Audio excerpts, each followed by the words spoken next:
अध्याय 1 भाषा। अध्ययन बिंदु।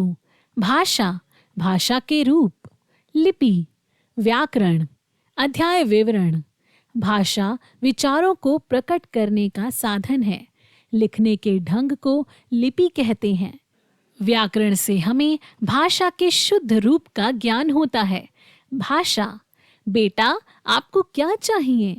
अंकल, मुझे 1 किलो जलेबी चाहिए। चित्र में दुकानदार ने बोलकर बच्चे से प्रश्न पूछा है और बच्चे ने सुनकर उत्तर दिया है। भाषा के 2 रूप होते हैं। पहला मौखिक भाषा, दूसरा लिखित भाषा। चित्र में अध्यापिका जी ने लिखकर बच्चों को पाठ समझाया है और बच्चों ने पढ़कर समझा है। वह माध्यम जिसके द्वारा हम अपनी बात दूसरों तक पहुंचाते हैं और दूसरों की बात समझते हैं, उसे भाषा कहते हैं। भाषा के रूप। भाषा के 2 रूप होते हैं। पहला मौखिक भाषा, दूसरा लिखित भाषा। मौखिक भाषा, भाषा का वह रूप जिसके द्वारा हम बोलकर दूसरों से अपनी बात कहते हैं तथा सुनकर दूसरों की बात समझते हैं, मौखिक भाषा कहलाता है। इसे बोलने की भाषा भी कहते हैं।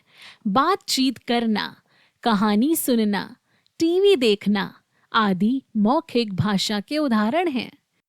लिखित भाषा, भाषा का वह रूप जिसके द्वारा हम लिखकर दूसरों से अपनी बात कहते हैं तथा पढ़कर दूसरों की बात समझते हैं, लिखित भाषा कहलाता है। इसे लिखने की भाषा भी कहते हैं। अखबार पढ़ना, कहानी लिखना, ईमेल भेजना आदि लिखित भाषा के उदाहरण हैं। विशेष, चित्र में चौराहे पर खड़ा सिपाही अपने हाथ तथा सीटी की ध्वनि से वाहनों को नियंत्रित कर रहा है।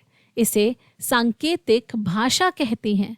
गूंगे, बहरे, एम्पायर आदि इसी भाषा का प्रयोग करते हैं, लेकिन व्याकरण में इस भाषा को महत्व नहीं दिया जाता है। विभिन्न भाषाएं। संसार में बहुत सी भाषाएं बोली जाती हैं। हर देश की अपनी एक मुख्य भाषा है, जैसे देश भाषा। इंग्लैंड अंग्रेजी, जापान जापानी, चीन चीनी, फ्रांस फ्रांसीसी, रूस रूसी, भारत हिंदी।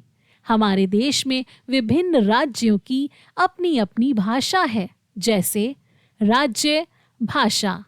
गुजरात गुजराती, पंजाब पंजाबी, बंगाल बंगाली, उड़ीसा उड़िया, तमिलनाडु तमिल, केरल मलयालम।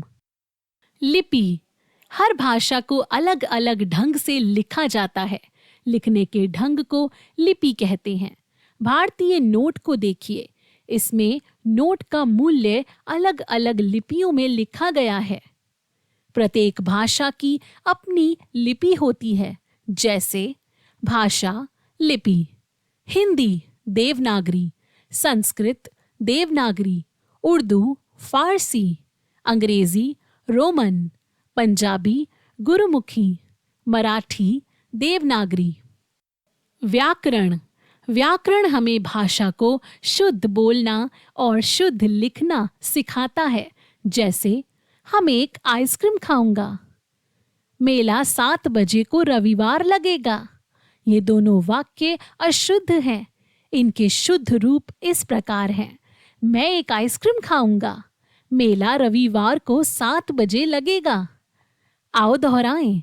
वह माध्यम जिसके द्वारा हम अपनी बात दूसरों तक पहुंचाते हैं और दूसरों की बात समझते हैं, उसे भाषा कहते हैं। भाषा के 2 रूप होते हैं, मौखिक और लिखित भाषा। भाषा का वह रूप जिसके द्वारा हम बोलकर दूसरों से अपनी बात कहते हैं तथा सुनकर दूसरों की बात समझते हैं, मौखिक भाषा कहलाता है। भाषा का वह रूप जिसके द्वारा हम लिखकर दूसरों से अपनी बात कहते हैं तथा पढ़कर दूसरों की बात समझते हैं, लिखित भाषा कहलाता है। लिखने के ढंग को लिपि कहते हैं।